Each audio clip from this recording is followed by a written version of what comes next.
Hello, you 20,000 growing and improving driving minds of America and the rest of the motoring world.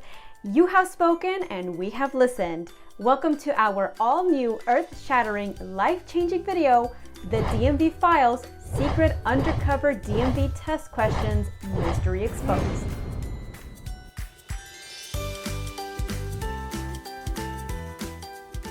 Okay, to be fully transparent, this video probably won't shatter the earth, but it does have the potential to transform your life by helping you evolve from a pedestrian to a traveler on four wheels. Anyhow, today's video is especially for all you beautiful contributors and your thought-inspiring comments. That's right, we went over your gazillion and one comments with a fine-tooth comb and specifically picked out DMV test question topics you found that weren't covered in any of our previous videos. And because you took the time to share with us, we figured that the least that we could do was a little research and provide some guidance based on your very real and personal DMV test experiences. So here's what we're going to do today. It's a little different than our other countdown style videos, but I just know it's going to be a great help to you future test takers. And because we don't have the actual answers to these DMV questions, we're going to look up the topic in the DMV Handbook and break it down together. That way, you'll really get to know a topic that will very possibly show up on your DMV test. And when you see the test on the topic on your test, you won't panic. You might even do a little happy dance in your head, please, because you will be prepared to answer these questions correctly. Anyway, let's do this darn thing, and in no particular order, because that's how your DMV test will be. Special shout out to YouTuber ChrisLoon9312, who gave us 2 servings of food for thought, beginning with this. Just renewed my California driver's license today, and there were 2 questions that I had never seen before. One question concerned NEV signs and what they mean. So let's discuss NEVs. Looking at page 48 of the DMV Handbook, we see that NEV stands for Neighborhood Electric Vehicles. There's also LSVs, which are low-speed vehicles. So think golf carts or other similar vehicles. Whatever you call them, just remember that they can reach a max speed of 25 miles per hour and are restricted from driving on roads with speed limits greater than 35 miles per hour. For the DMV test, make sure you know about the signs and markings used for NEVs. As the DMV says, watch for slow-moving vehicles when you see these signs or markings. NEV use only, NEV route. The second question from ChrisLoon9312 was, how long can a vehicle remain parked on the freeway?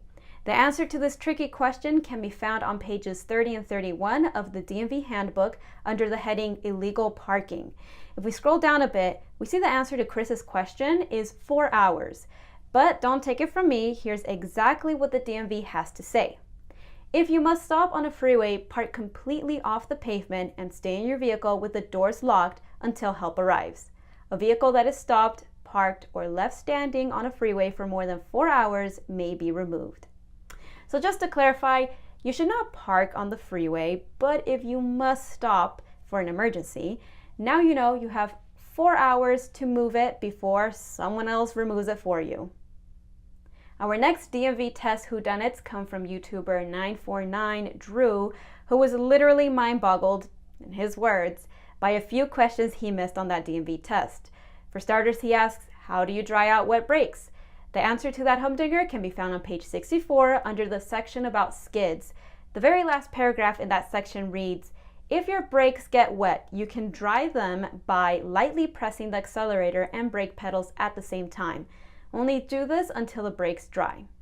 Got that? Here's an example to help it sink in. If you feel your brakes are wet, so for example, after you drive through a large puddle, you can test them by lightly tapping your brake. And if your vehicle pulls to one side or maybe the brakes don't hold as tight, your brakes might be wet. So you can dry them off by driving very slowly while also applying light pressure to the brakes. In other words, by lightly pressing the accelerator and brake pedals at the same time. At 949 Drew's second question is, what do you do when you drive over packed snow? Excellent question, and one that we often overlook down here in Southern California. But snow is very common up in the mountains and parts of Northern California as well, and many other states that you may drive in. So it's so important to learn this question, not just for the DMV test, but for real life too. So packed snow first makes an appearance in the DMV Handbook on page 63. Ice and packed snow on the road can cause your vehicle to skid. This is even more likely if you are driving too fast or going downhill. Drive slowly and leave space between your vehicle and the vehicle ahead of you. And then on page 64, we see packed snow mentioned again with the answer to Drew's questions under the section slippery roads. Rain, snow, or mud can make the road slippery. Drive more slowly than you would on a dry road and adjust your speed for different road conditions. Wet road, reduce your speed by 5 to 10 miles per hour. Packed snow, reduce your speed by half. Ice, reduce your speed to no more than 5 miles per hour. As you can see here, when we drive on packed snow, we need to reduce our speed by 50%. And please do, take it from me, who as a teenager was driving on packed snow, took a turn at the posted speed limit, and ended up stuck in a ditch. I wish I would have known to cut my speed by half in that situation, but now we all know what to do. And one last insight from @949Drew about hand positions on the steering wheel. Drew says, in my day it was 10 and 2, now they've changed it to 9 and 3. Well, this is a tricky one because the DMV used to promote 10 and 2 hand positions for the best steering control. And generally speaking, DMV examiners really just cared that drivers kept both hands on opposite sides of the wheel. So 10 and 2, 9 and 3, and 8 and 4 were all acceptable depending on the driver's preference, the size of the steering wheel, etc. However, the technique for proper placement of your hands on the steering wheel has evolved over the years with the National Highway Traffic Safety Administration, or the NHTSA, now recommending the techniques known as 9 and 3 and 8 and 4 due to the added safety they provide from potential airbag injuries. So if we turn to page 11 in the California DMV Handbook, we see that these NHTSA steering wheel recommendations have made their way here too. Under the section Controlling the Vehicle, the DMV says, to control your vehicle, it is critical to keep both hands on the wheel whenever possible. And then they go on to list 2 recommendations for dual hand steering. For hand-to-hand steering, which is also known as push-pull steering, the DMV says to start with your hands at 9 and 3 o'clock or 8 and 4 o'clock. For hand-over-hand steering, the DMV says to start with your hands at 8 and 4 o'clock. They also mention that one-hand steering should be avoided except when backing up or in situations where operating vehicle controls requires you to remove a hand from the steering wheel, like using a stick shift, turning on your windshield wipers, or sneezing. Anyhow, if steering wheel hand positions come up on your DMV test, now you'll be better equipped to get this one right. Next up, we have some great input from @JamesLadley9517, who passed his DMV test recently, but one of the questions he did miss was regarding how long citations stay on your record for 3 years, not 2. So if we turn to pages 55 and 56 of the handbook, we see that James is correct. Let's take a closer look under the section Points on your driver's record. As you can see here, it reads, traffic convictions and collisions stay on your record for 36 months or longer, depending on the type of conviction. In other words, if you are convicted, the traffic ticket citation or collision will stay on your driving record for at least 36 months, which, as James shared, is 3 years, not 2. So yet again, another DMV secret revealed. Thank you, James. While we're talking points on your driver's record, let's visit another topic brought to us by test passer at Swift Sunset, who saw a few questions they had never seen before, and one of them said something like, the court will notify the DMV after a moving citation. Looking at the DMV Handbook, once again on page 56, we see something very similar to what at Swift Sunset found, where it says, each time you are convicted of a moving traffic violation, the court notifies the DMV. The conviction is placed on your driver's record.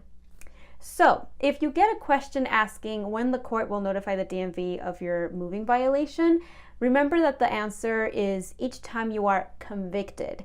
If you're not convicted, then the court will not notify the DMV. Maybe this old children's nursery rhyme from 1799 will help. The court shall telleth the DMV when thou art ticketedeth, but only when thou art found guilty and convictedeth. Who knew that the DMV existed back in 1799, even before motor vehicles themselves had been invented? Next up, at Josh's 4689, brings up the unpleasant topic of manslaughter that at Denver Kissinger confirms was on his test too. One question was, manslaughter, how many years do you get? If we take a gander at page 55 in the DMV Handbook, we see an entire section about evading law enforcement. And in that section, we find the only place in the handbook where the word manslaughter is mentioned. A person convicted of manslaughter resulting from evading law enforcement during a pursuit is subject to imprisonment in a state prison for a minimum of 4 to 10 years. More simply, if you get caught up in a police chase with the cops and kill someone, you will be going to prison for a minimum of 4 to 10 years. Now, some people have asked what exactly manslaughter is. It's basically the crime of killing someone accidentally or without intention. So for example, if someone is street racing, loses control and kills someone, that's manslaughter. In our example, if you're fleeing from the cops in your car and you end up killing someone in the process, even if you didn't mean to, you will be going to jail for at least 4 to 10 years. So please, if you get pulled over by police, don't run. It will only add to the potential negative consequences, and odds are you won't get away anyways. Okay, y'all, everyone still awake? That's a whole lot of DMV Handbook to digest in just a few minutes, but trust me, it's good for your soon-to-be driving diet. Shall we take a short break here, allowing everything to soak in and giving our tired minds some much-needed rejuvenation? Yeah, I think so too. So thank you so much for watching part 1. Please give us a like and a subscribe if you haven't already. It really does help keep us driven, pun intended, to continue making new videos. Also, we love your comments and actually read them all, as evidenced by this very video. So please leave us some more of your observations so that we can continue to educate and re-educate each other, growing together in perpetual learning to drive bliss. Okay, everybody. Again, thank you so much. I'll see you in part 2.